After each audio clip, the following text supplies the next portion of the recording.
One day in a small town, a local philosophy professor renowned for his unconventional teaching methods paid a special visit to a primary school. On the day of his arrival, he entered a classroom with a sparkle of intrigue in his eyes, clutching a substantial empty glass jar beneath his arm. This immediately captured the children's attention. With an aura of playful mystique, it was evident that this would not be an ordinary school day. He set the jar on the table before the eager students. Then, from beneath the table, he revealed a stack of large stones, each about the size of a fist. Deliberately, he began placing these stones into the jar, one by one, until it could hold no more.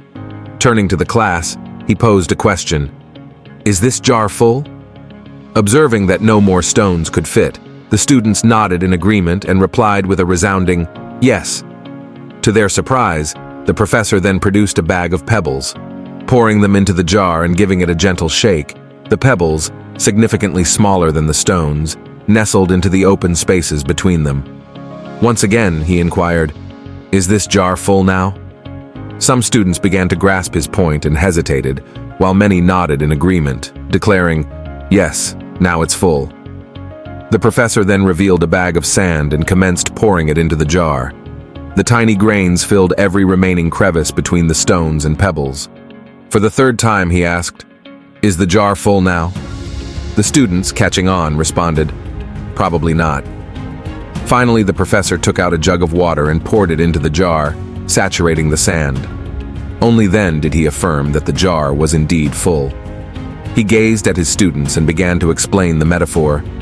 "I want you to understand that this jar symbolizes your life. The stones represent the vital elements, your family, health, and friends. They are the things that, if everything else were lost, would still fill your life with meaning. The pebbles," he continued, "represent other important aspects like your job, house, and car, while the sand signifies the small, trivial things. If you start by filling the jar with sand or pebbles, there won't be room for the stones, the things essential to your true essence and happiness. These are spending quality time with loved ones, caring for your health, and pursuing your dreams and passions. Neglecting these could mean leaving out the most crucial parts of your life." With powerful conviction, he concluded, "Make sure you put the stones in first. They are your foundation, your main pillars, your family, your health, your dreams. Don't let the pebbles or the sand, the secondary tasks, the routine, or the trivialities take precedence over them. In the journey of life, it's the stones that will hold the most weight in your jar, defining its value and meaning. Let your life be driven by what enriches your spirit, fulfills your soul, and matters most. The rest is just pebbles and sand." As the professor concluded his speech, a thoughtful student raised her hand and asked, "But professor, what about the water? Where does that fit into our lives?" The professor smiled at her insightful question and responded, "Ah, the water. It signifies that no matter how full your life may seem, there's always room for a cup of coffee or tea with a friend. Regardless of how busy you are, there's always space for small moments of joy, relaxation, and connection with others. In our lives," he continued, "we often find ourselves juggling priorities, trying to fit everything into the limited hours of the day. We get so caught up in the hustle and bustle, the small tasks, that we sometimes forget what truly matters. Remember, this jar, our life, is not infinite. It has only so much space. So focus on your stones first, your family, your health, your passions, and your dreams.